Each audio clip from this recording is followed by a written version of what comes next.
The 90s are just simpler. I was going hard. There's no doubt about it. Wow. 90s. Getting paid to ride, getting paid to party. The bikes were simpler, the team setups were simpler, the programs the riders were on were simpler. The crazier you were, the more you made.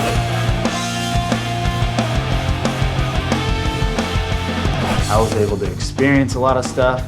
I was able to have a blast, win races, do everything a kid ever dreamed of. And I'm not sure that you could actually do that in these days and times. I think it's the sound. Ring, ding, ding, ding, ding, ding. Hey. Gear in the 90s was like this. Purple. Why so much purple? Gear design's loud and baggy. I was diehard AXO. Look at most AXO gear from the 90s. That's what it was. It was crisp and clean. McGrath would run his $100 bill helmet, you know, stuff that people just don't do anymore.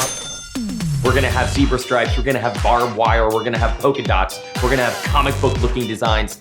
Probably sounded terrible until you actually saw the gear and it looked awesome.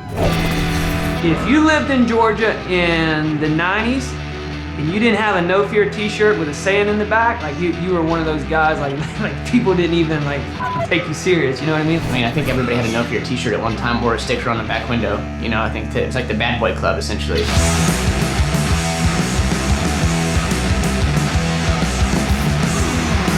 I was always looking for the niche sport of motocross to get some mainstream recognition, and it came through No Fear. Everyone knew that brand. It was so hot in the 90s, and motocross was front and center in their marketing.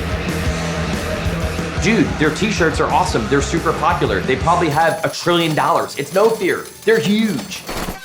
You had to be the king's tailor, and you had to give them good stuff, because otherwise people would be like, can't believe McGrath's wearing that stuff. Pastrana would run the handguards every supercross, every motocross, regardless of conditions. Didn't have to be muddy, didn't have to be roost. I'm a sissy in cold weather. My hands were always numb. Why do you wear handguards? I don't understand. There's no rocks, like they sift the dirt. I was on a 125, always trying to race the 250 and all the bigger classes, so I always got bad starts. I don't really recall many other guys running them. Really don't recall anybody running them. I wore handguards, not because they were cool, but because my hands were always numb and I got hit with rocks. He would be in a stadium with perfectly prepped dirt and no reason to run handguards whatsoever, and he ran handguards. Handguards in the 90s, I mean, that's what back when men were men and they rode 500s. You ever got roosted by a 500?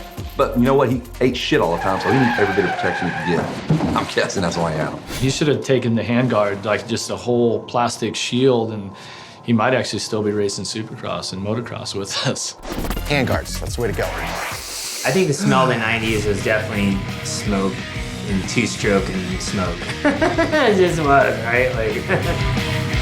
One of the most distinct things of motocross is that you could close your eyes and even put your fingers in your ears and you'd still know you're at a motocross track. You don't even need to look at the track because you can smell it.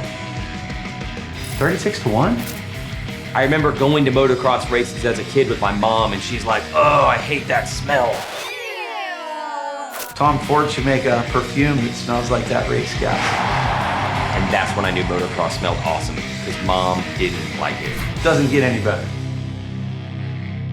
For whatever reason, like Green Day and Jeremy McGrath, to me, stick together. Like the music was hitting, he was hitting, and like he was just cooler than anything. He was on a boat all the time, never training, and just kicking your ass, and that had to just bum everybody out. McGrath got it about 5 years before anybody else. Jeremy McGrath's secret weapon was the fact that he knew that he could out-talent anybody. He didn't just look cool, he actually was 2 years ahead of you on the cool look. I hated that guy because he whooped Damon Bradshaw's ass. He retired so many guys.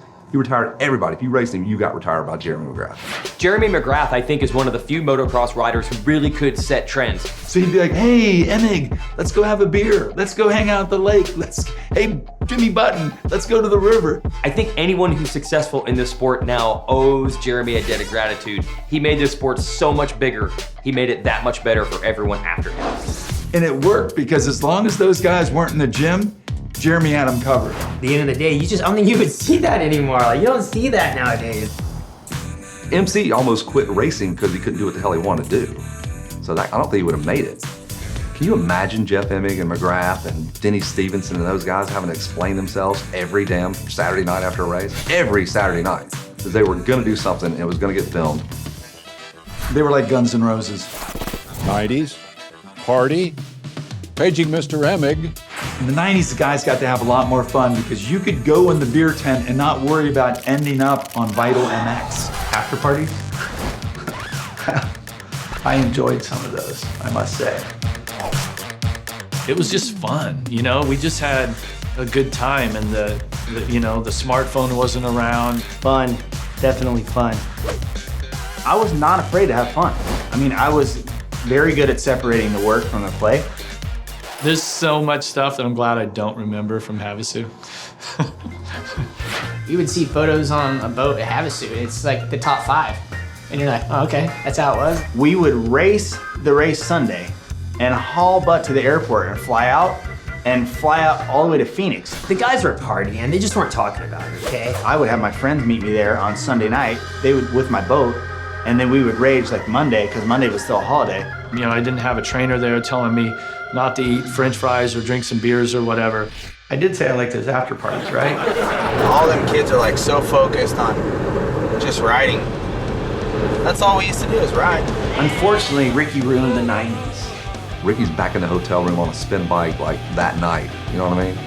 That's not it. Ricky kind of ruined all of that. The weekly Havasu, little partying, little fun. Ricky's the hardest working guy ever.